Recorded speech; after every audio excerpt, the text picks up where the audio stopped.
Junior NTR గారిని of course starting అంటే ఆయన మూవీ హీరోగా స్టార్ట్ అయినప్పటి నుంచి దగ్గరగా చూసాను. సింహాద్రి మూవీ దగ్గర నుంచి కూడా కలిసి యాక్టింగ్ అది చేశారు కాబట్టి ఇప్పుడు ఆయన ఎవాల్యుయేషన్ అంటారు కదా, ట్రాన్స్ఫర్మేషన్ యాక్చువల్లీ కరెక్ట్ పదం అది, ట్రాన్స్ఫర్మేషన్ ఎలా అనిపిస్తుంది సమీర్ గారు? Extraordinary, mind blowing.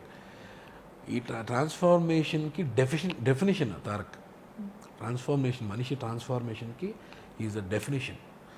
అంటే హీఈస్ ఎక్స్ట్రీమ్లీ టాలెంటెడ్ పర్సన్. అంటే అది ఎవరైనా ఒప్పుకుని తీరాలి. ఎక్స్ట్రీమ్లీ అంటే టు ద కోర్ అనమాట.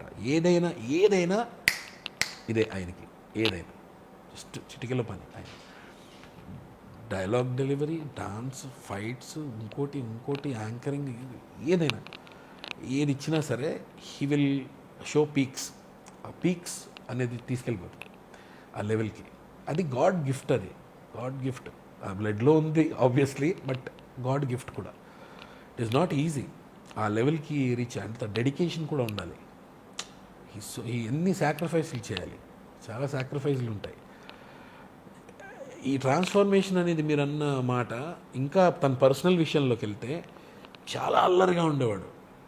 చాలా అంటే చాలా అల్లరిగా ఉండేవాడు. ఎలా అంటే లైక్ ఒక లొకేషన్లో అయితే వాళ్ళ బాయ్నే, వాళ్ళ స్టాఫ్నే, వాడికి ఈ left side orange colour paint వేసేసి, రైట్ సైడ్ గ్రీన్ పెయింట్ వేసేసి, నువ్వు ఈ షెడ్యూల్ అయ్యే వరకు ఇలాగే ఉండాలని, ఈ పక్క మీసం తీసేసి ఇటుపక్క ఉంచి, ఇలాంటివన్నీ తన స్టాఫ్ తోటే ఉండు, బయట వాళ్ళతో చేయడు, వాళ్ళ స్టాఫ్ తోటే. అండ్ వాళ్ళకి ఇష్టం, అందరూ చేయించుకుంటారు అలా. అన్న నీ ఇష్టం అన్న, ఇది నీదన్న, నీ ఇష్టం అంటారు. సో అలా ఉన్న వ్యక్తి ఇప్పుడు మ్యారేజ్ అయిన తర్వాత, కిడ్స్ ఇద్దరు పుట్టిన తర్వాత ఎంత చేంజ్, అంటే ఎంత మెచ్యూరిటీ లెవెల్స్ ఎంత పెరిగిపోయాయి అంటే తనకి. మాట్లాడే ప్రతి మాటలో, ఇప్పుడు మీరు ఎవరు మీలో కోటీశ్వరులు చూస్తున్నారు, దాన్ని ట్రాన్స్ఫర్మేషన్ అంటారు. It is called transformation. Hats off to junior NTR, hats off.